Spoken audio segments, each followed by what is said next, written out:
नमस्ते क्लास। आज के इस नए सेशन में सभी का स्वागत है। तो आज हम शिव पुराण के एक बहुत ही कमाल के हिस्से पर चर्चा करने वाले हैं, वैश्वानर के वरदान की कथा।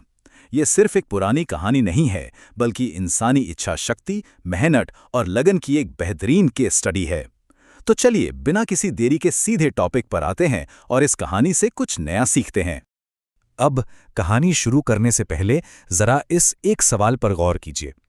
अगर हम किसी काम में अपनी पूरी जान लगा दें, अपना सब कुछ दांव पर लगा दें, तो उसका अल्टीमेट रिवॉर्ड यानी सबसे बड़ा इनाम कैसा होगा?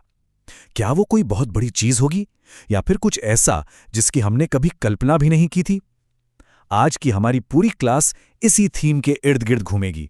कड़ी मेहनत, त्याग और अंत में मिलने वाला वो ईश्वरीय पुरस्कार जो हर उम्मीद से परे होता है। इस सवाल को दिमाग में रखिएगा, क्योंकि अंत में इसका एक बहुत ही शानदार जवाब मिलने वाला है। तो आज की हमारी टेक्स्ट बुक है शिव पुराण की शतरुद्र संहिता का 13वां अध्याय। नंदीश्वर जी ये अद्भुत कथा महर्षि सनत कुमार को सुना रहे हैं, जिन्हें यहां ब्रह्मपुत्र कहा गया है। इमेजिन कीजिए, बहुत समय पहले की बात है। पवित्र नर्मदा नदी के किनारे एक बहुत ही सुंदर नगर बसा हुआ था, नारपुर। यहीं से हमारे आज के इस पाठ की शुरुआत होती है और यहीं हमारी मुलाकात एक बहुत ही खास परिवार से होगी। इस कहानी के मुख्य पात्र हैं एक बहुत ही ज्ञानी ब्राह्मण विश्वनर और उनकी पत्नी शुचिष्मति। अब विश्वनर जी कोई साधारण इंसान नहीं थे, वो संपूर्ण शास्त्रों के मास्टर थे, मतलब अपने सब्जेक्ट के एकदम एक्सपर्ट। उनकी पत्नी शुचिष्मति भी हमेशा सेवा भाव में लीन रहती थी। उनकी इस निष्काम सेवा से खुश होकर विश्वनर जी ने उन्हें एक वरदान देने का फैसला किया। क्लास, इसे बिल्कुल ऐसे समझिए जैसे किसी ने खुश होकर एक यूनिवर्सल ब्लैंक चेक दे दिया हो कि लो, जो मांगना है मांग लो। काफी बड़ा ऑफर था ये। लेकिन उस ब्लैंक चेक पर अमाउंट क्या भरा गया, वो सच में हैरान करने वाला है। शुचिष्मति ने मांगा, मुझे भगवान महादेव के समान पुत्र प्रदान करें। मतलब सोचिए, ये कोई छोटी मोटी डिमांड तो थी नहीं। उन्होंने सीधे ब्रह्मांड की सबसे बड़ी शक्ति के बराबर का एक बेटा मांग लिया।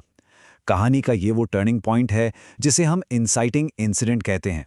ये एक ऐसा असंभव सा लगने वाला ग्रैंड प्राइज था जिसने खुद विश्वानर जी को भी गहरी सोच में डाल दिया। अब इस मांग को सुनकर विश्वानर जी तुरंत समझ गए कि भाई ये वरदान कोई आम इंसान तो पूरा नहीं कर सकता, ये बहुत बहुत दुर्लभ है।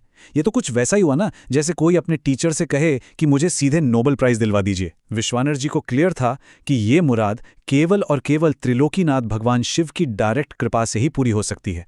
और फिर एक सच्चे और डेडिकेटेड इंसान की तरह उन्होंने तुरंत फैसला लिया कि वो खुद शिव जी को प्रसन्न करने के लिए तपस्या करेंगे। बस उसी वक्त वो घर से निकले और सीधे पवित्र नगरी काशी की ओर चल दिए। काशी पहुंचकर उन्होंने जो किया उससे हमें पता चलता है कि किसी भी बड़े लक्ष्य के लिए कैसी तैयारी करनी चाहिए। उन्होंने जाते ही आंखें बंद करके बैठना शुरू नहीं किया, बिल्कुल नहीं। उन्होंने एक प्रॉपर मेथडिकल रूटीन फॉलो किया। पहले मणिकर्णिका घाट जाकर आराध्य के दर्शन किए, जिससे जन्म जन्मांतर के पाप नष्ट हुए। फिर विश्वेश्वर लिंग के दर्शन किए। उसके बाद बाकायदा सभी तीर्थस्थानों में पिंडदान किया, ऋषि मुनियों को भोजन कराया और काशी के सभी कुओं, बावड़ियों और तालाबों में स्नान किया। जैसे किसी बड़े फाइनल एग्जाम से पहले हम सिलेबस का कोना कोना तैयार करते हैं ना, बिल्कुल वैसे ही ये उनकी बुनियादी तैयारियां थीं। और ये सारी तैयारियां पूरी करने के बाद विश्वानर जी विश्वेश्वर लिंग की पूजा में पूरी तरह मग्न हो गए। यहां पर तपस्या का असली मतलब समझना बहुत जरूरी है।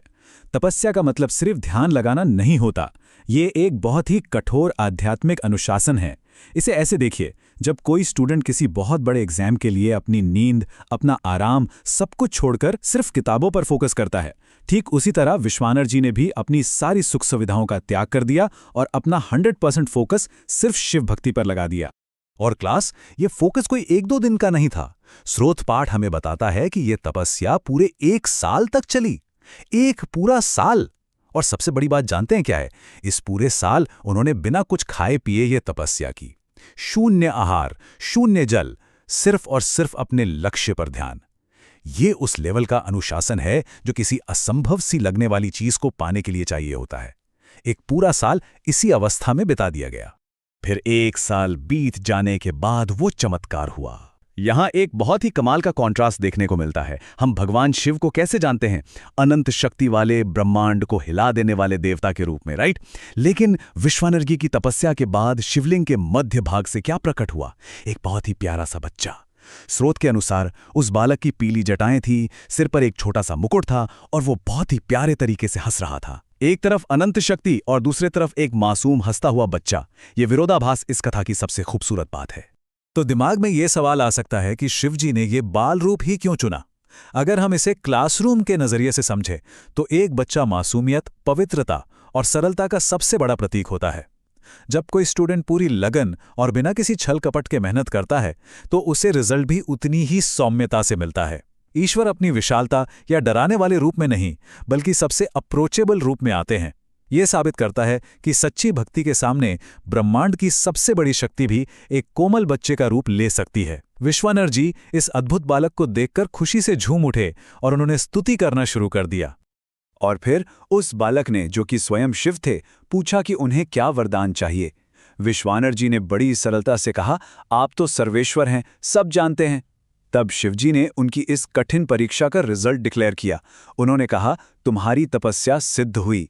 शीघ्र ही मैं तुम्हारी पत्नी शुचिष्मति के गर्भ से तुम्हारे पुत्र के रूप में जन्म लूंगा। तब मेरा नाम गृहपति होगा।